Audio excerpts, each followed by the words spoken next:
সবাইকে অভিনন্দন, শুভেচ্ছা। এই মুহূর্তে সরাসরি দেখানোর চেষ্টা করছি লক্ষ্মীপুর জেলার ক্যাম্পারহাট, যেটি ১ নং চরাবিল ইউনিয়নের অন্তর্গত।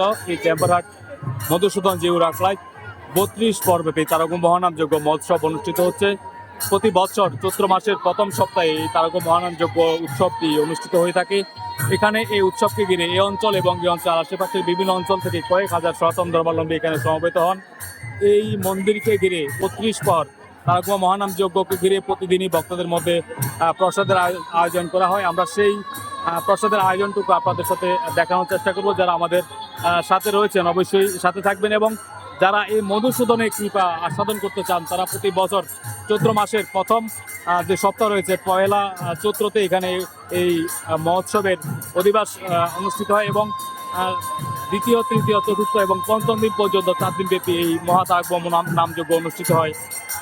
আসলে যেমনটা বলছিলাম, এখানে এই তারক মহানামযজ্ঞ মহোৎসবকে ঘিরে এই অঞ্চল এবং এই অঞ্চলে আশেপাশে সনাতন ধর্মাবলম্বীদের মধ্যে যে মহাপ্রসাদ বিতরণ করা হয়, এই মহাপ্রসাদ বিতরণের আয়োজনে এই এলাকার সনাতন ধর্মাবলম্বীরা সার্বিকভাবে সহযোগিতা করে থাকেন।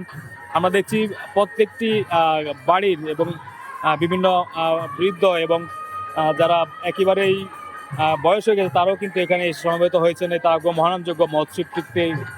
সকলে সার্বিকভাবে সহযোগিতা করেন। আমরা প্রত্যেক বছরই এখানকার এই উৎসবটিকে আমরা দেখেছি এখানে সনাতন ধর্মাবলম্বীরা সম্মিলিতভাবে এই আয়োজনটি করে থাকেন, এবং এই মধুসূদনের আশ্রমটি 1946 সালে এখানে 46 সালে পরপরই এখানে স্থানান্তরিত হওয়ার পর থেকেই এখানে এই বার্ষিক মহোৎসবটি এখানে হয়ে আসছে, এবং এই উৎসবকে ঘিরে প্রতি বছর সনাতন ধর্মাবলম্বীরা এই তারক মহানামযজ্ঞ মহোৎসবটি করে থাকেন, এবং প্রতি বছর আস্তে আস্তে এই উৎসবের যে আয়োজনটুকু সেটি আরও সমৃদ্ধ হচ্ছে।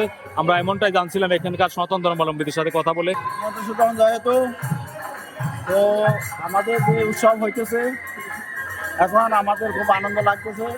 বাৎসরিক অনুষ্ঠানগুলো হচ্ছে এখানে, এই অনুষ্ঠানে আমাদের অত্র এলাকায় সমস্ত লোক অংশগ্রহণ করে, তাতে করে পূর্বে যেভাবে অনুষ্ঠান হয়েছে সেইভাবে নয়, এখন অনেক অনেক ব্যবধান, যে টাকা পয়সার দিক দিয়ে মানুষের দিক দিয়া অনেক ব্যবধান। এখানে সুন্দরভাবে অনুষ্ঠান হইতেছে। আমাদের এখানে জন্মাষ্টমী থেকে শুরু করি আমাদের হিন্দু কালচারে যতগুলো অনুষ্ঠান হয় প্রত্যেকটা হয় এখানে। আমরা সবাই মিলেমিশে সেই কাজগুলা করি এবং আমাদের কাছে সেগুলো সার্থক লাগে।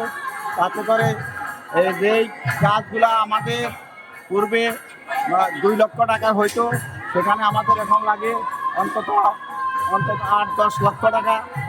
তবে দিন দিন আসলে যেমনটা জানাচ্ছিলেন এখানকার একেবারেই প্রাচীন একজন ব্যক্তি, যিনি এই এলাকায় কাজল ডাক্তার নামে পরিচিত, তিনি এই মধুসূদন জিউর আখড়ার একেবারেই প্রাচীনতম সদস্য। আমরা তার মাধ্যমে জানতে পেরেছি যে এখানে এই মহোৎসবকে ঘিরে সনাতন ধর্মাবলম্বীরা প্রতি বছর এই তারক মহানামযজ্ঞ উৎসবকে আয়োজন করে থাকেন, এবং এখানে যে অনুষ্ঠানের যে সমৃদ্ধি প্রতি বছর বছর অনেকটা বৃদ্ধি হয়, ভক্তবৃন্দের আগমন অনেক বেশি হয়, এবং এখানকার বার্ষিক যে আয়োজনটি রয়েছে সে আয়োজন অনেক খরচ হয়, সেটা আমাদেরকে জানিয়েছিলেন এখানকার যেই সনাতন ধর্মাবলম্বীদের মন্দির কমিটির একজন সদস্য রয়েছে।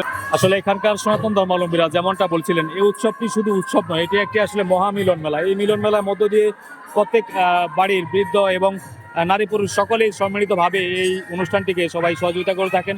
প্রত্যেক বৎসর এই চৈত্রের প্রথম সপ্তাহে এই মহা উৎসবটি হয়ে থাকে। আমরা যেমনটা দেখাচ্ছিলাম এখানে এই অঞ্চল এবং এই অঞ্চল আশেপাশে সনাতন ধর্মাবলম্বীরা এই অনুষ্ঠানটিকে সার্বিকভাবে সহযোগিতা করে থাকেন।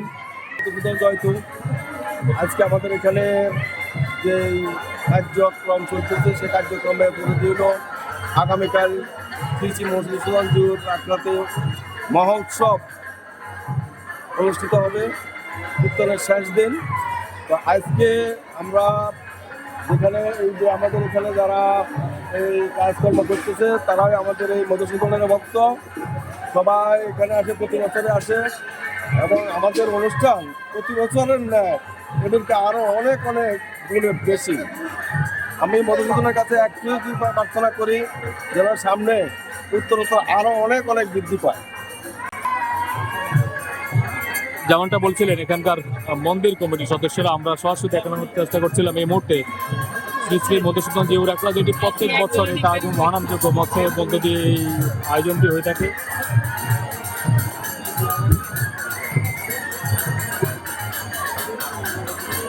এখানে এই তারকা মহানযোগ্য মহোৎসবকে ঘিরে বিভিন্ন অঞ্চল থেকে কয়েক হাজার সনাতন ধর্মাবলম্বীর মিলন মেলা হয়। এখানে ক্যাম্পেরহাট, রায়পুর, লক্ষ্মীপুর, হায়দ্রারগঞ্জ এবং হায়দ্রারগঞ্জের আশেপাশের অঞ্চল থেকেও এখানে অনেক সনাতন ধর্মাবলম্বীদের মিলন মেলা হয়। সকলের যে উৎসবমুখর পরিবেশে এই আয়োজন আসলে আমরা দেখছি এটা প্রত্যেক বছরই হয়ে থাকে চৈত্রের প্রথম সপ্তাহে এবং বিভিন্ন অঞ্চল থেকে এখানে ভক্তবৃন্দরা এসে থাকেন। আমরা এটা প্রত্যেক বছরই এখানে এই উৎসবটি অনেক আড়ম্বরে হয় এবং হাজার ভক্তবৃন্দের মিলন মেলা হয় এই উৎসবটিকে ঘিরে।